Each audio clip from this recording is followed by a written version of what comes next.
Thanks, guys. I'll answer any questions for you. Far right there, Clay. In reaction to the playoff ranking coach and was it Minneapolis and Terry back with you this week? We saw some pictures of Joey out there. Playoff rankings, I was glad to see people respect our work, and that's it. Move on and play the best we can. Joey and Josh Perry are back. Jalen Marshall is back. I think that's about everybody. I don't know if Zeke's been back. I know his family has, but that's always been my dream, is to make sure that players come back and be extremely proud of what they've done. And at some point those guys will have families, and I love to see Bobby Carpenter's walking around here, and all the old good players that have impacted and made a great mark on this incredible university. So I love that. They're like family members, and what I really like is their appreciation for our support staff and coaches, and that's really good stuff. Second row middle, Ryan.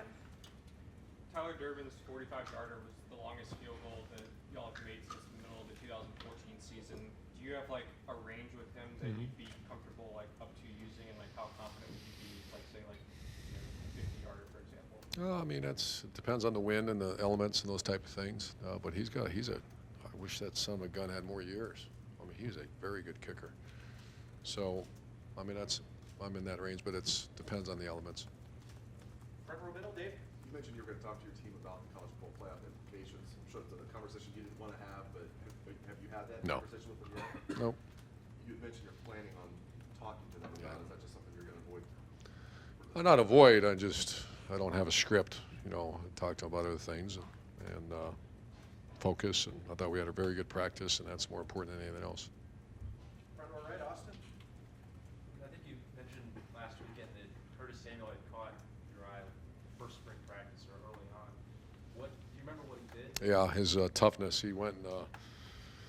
He was a lead back on a block, and it just, ran right over whoever it was. And I remember looking at Coach Mick and just like, whoa, because a lot of times you just don't know the toughness. Sometimes guys with that kind of skill set aren't the toughest guys in the world, and as a result, they don't become much. This guy's a tough guy. That stuck with you. Is that the most impressive thing that you've seen Curtis do, or is No. another memory? I've seen some pretty good things he's done. I can't list them. Just a lot.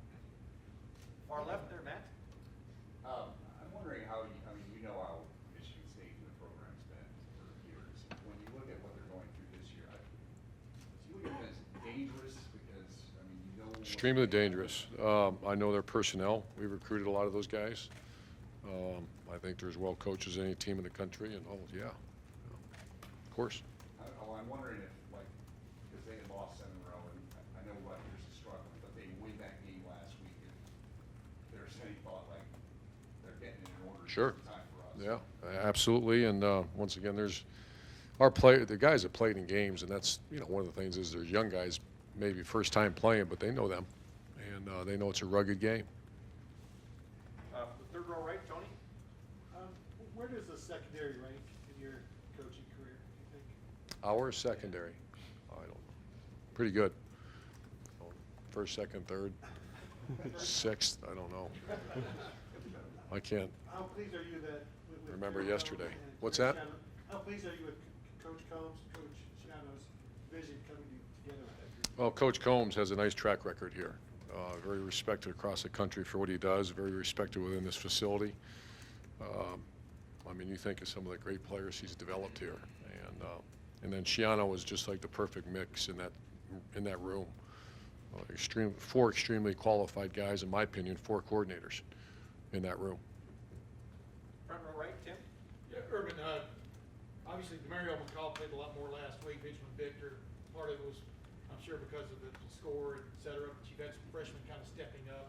What does that do for a team this late in the year to have some young, looks like viable talent, stepping up and making a mark and maybe being able to use them down the road? Well, we all know what's happened is when guys get dinged, and we've been pretty fortunate, but it's really positive to see some guys start performing. That's an obvious answer, but that's obviously true.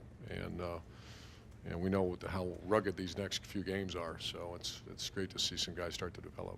The weather forecast for Saturday looks like there's going to be a front moving through as you guys are playing the game, and the wind's going to go almost out of the southwest to almost out of the north as the game goes. That's the forecast.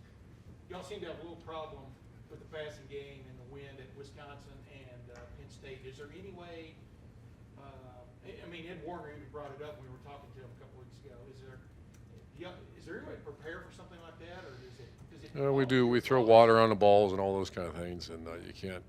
I haven't figured out how to create a windstorm out there yet. Oh, I know that. I mean, does it all fall on like your game planning, et cetera? I know you don't have that much wind floating around here. Yeah, a major impact on game planning, and just have to execute in it. And they're dealing with the same issues. Front row right, Bill.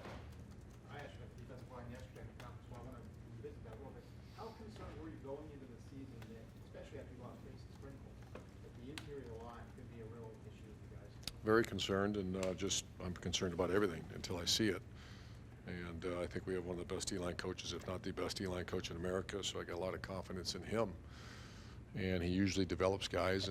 But yeah, I mean, was I concerned? Yeah, concerned about. And at what point did you start to feel, okay, what is it time? Not yet. Just being a coach? Just being this coach, yeah. Front row left, Mitch. Urban, you talked about how happy you were with the play of the young wide receivers, and I just wanted to know, was it a matter of young guys figuring it out and just getting better over time, or did you see a moment in time where things started to click with them? Or Yeah, you see it in practice. I think they've had some really good games, and then we kind of hit a wall as a team a little bit, and they were part of that. And then the last 2 weeks, they played outstanding football.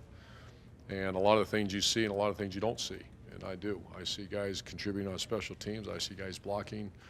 I see guys adding value to our team, and that's what a great time of year to have that happen.